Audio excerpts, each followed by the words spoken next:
Morning folks, and welcome to this edition of Crash Course. Something I keep forgetting to ask you is please go to the original video link, go to YouTube and follow our channel, or rather subscribe to our channel.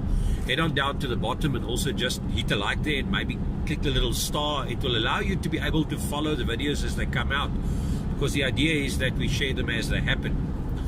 In today's crash course, I want to talk about the issue of speeding. We hear all these things and people saying that speed kills. It's always about speed kills, and it is true, definitely. If you go at 1,000 kilometers per hour and you hit a rock or a wall or something like that, you'll certainly die. But the fact is also that all research is not out on the topic. It's not necessarily true that all forms of speeding, with other words velocity, is necessarily fatally dangerous. A good example would be racetracks. There are probably less crashes on racetracks than there are on open roads. Yes, I know there are cars, there are other people, and I fully agree. The point I'm just trying to make is there has been enough research to show that in some instances an increase in the speed limit can actually reduce the crash rate, and a reintroduction of a lower speed limit can actually increase crash rates. The Great North Highway in Australia, for instance, at a stage the speed limit was completely removed. People were allowed to drive at any speed they like. The interesting thing is that what happened there is people didn't start driving at 200. The average speed went from about 130 to about 140 kilometers per hour by default.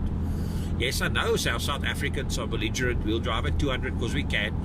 All I'm saying is that this classical thinking, this traditional dogmatic thinking, that I am right because I've always been right, I'm the only person that can make a decision, is not necessarily always true.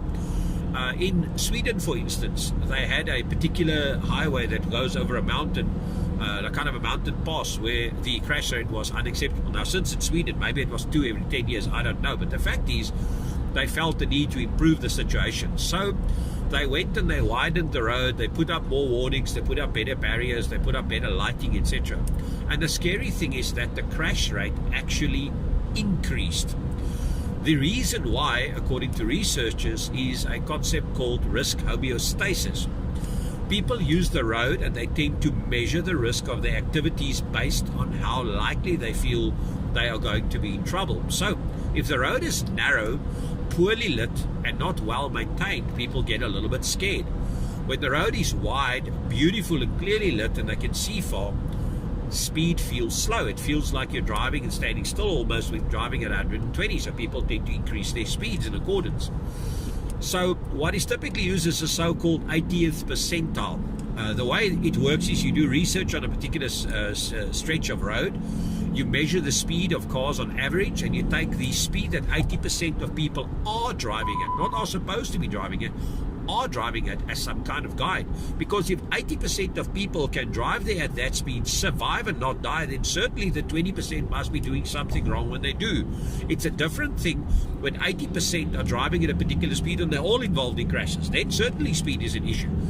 I also agree that speed should be lowered at and around schools, etc. For instance, there's no point trying to argue that you can increase 60 kilometers per hour or even drive at 60 kilometers per hour when you pass a primary school with children coming out. I also don't believe speed should be constant.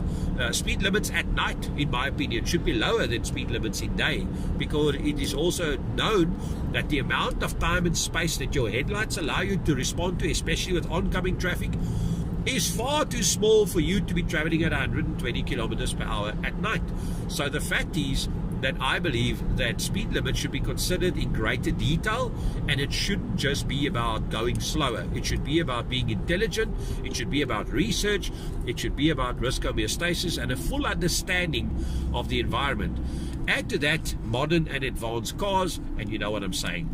That's our crash course for today. Thank you for listening, and see you in the next one.